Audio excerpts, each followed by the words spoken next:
महादेव मुंडे खून प्रकरणी पोलीस अधीक्षक नवनीत कौवत यांच्यासोबत तब्बल 1 तासभर ज्ञानेश्वरी मुंडे यांची चर्चा झाली। या चर्चेनंतर मुंडे यांनी माध्यमांशी संवाद साधला। मात्र यावेळी विषारी द्रव प्राशन करून ज्ञानेश्वरी मुंडे यांनी आत्महत्येचा प्रयत्न केलाय।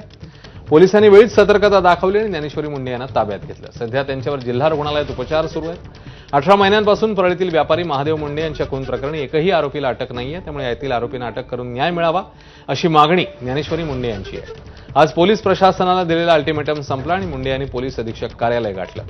मात्र पोलीस अधीक्षकांच्या भेटीनंतर ज्ञानेश्वरी मुंडे यांनी आत्महत्येचा प्रयत्न केलाय। श्री महादेव मुंडे नावाची महिला यांना 12:30 वाजता आपले जिल्हा रुग्णालय बीड येथे दाखल करण्यात आले। पेशंटनी विषारी औषध प्राशन केले याची प्राथमिक माहिती भेटली।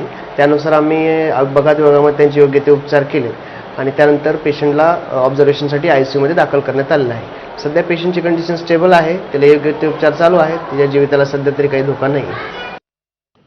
तर ज्ञानेश्वरी मुंडेंनी आत्महत्येचा प्रयत्न केला, यावरून विरोधकांनी सरकारलाच दारेवर धरलं। महादेव मुंडेंच्या पत्नीला लवकरात लवकर न्याय द्यावा अशी मागणी जितेंद्र आव्हाडांनी केली आहे। त्या सगळ्या प्रकरणात बीडच्या एसपींनी लक्ष घालावं अशी मागणी भाजपचे आमदार सुरेश धस यांनी केली आहे। राजकीय पाठबळ असल्यामुळे महादेवला न्याय मिळाला नाही, ही खंत पत्नीच्या मनात कायम होती। ती लढते बिचारी,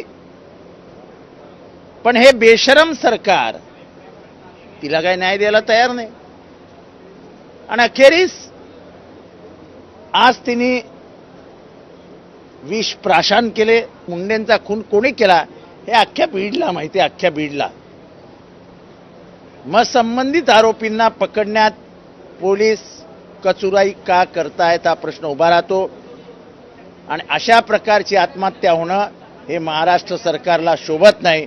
महाराष्ट्र सरकारला याबाबत स्पष्ट भूमिका घ्यावीच लागेल। 21 ऑक्टोबर 2023 रोजी महादेव मुंडे यांचा मर्डर झालेला आहे आणि ज्ञानेश्वरी ताईची बिलकुल चूक नाहीये, कारण यापूर्वी त्यांनी वेळोवेळी जाऊन एसपी, ॲडिशनल एसपी यांच्या सगळ्यांच्या भेटी घेतलेल्या आहेत। आमचे एसपी जे आहेत ते चांगले आहेत, परंतु एसपींच्या काम करण्यामध्ये एक दोष आहे की ते खालच्या सबऑर्डिनेटचं जास्त ऐकतात आणि परळी विशेषतः अंबाजोगाई भागामध्ये जे खालचे अधिकारी आहेत ते आकानेच नियुक्त केलेले अजून अधिकारी आहेत, त्याचा हा परिणाम आहे।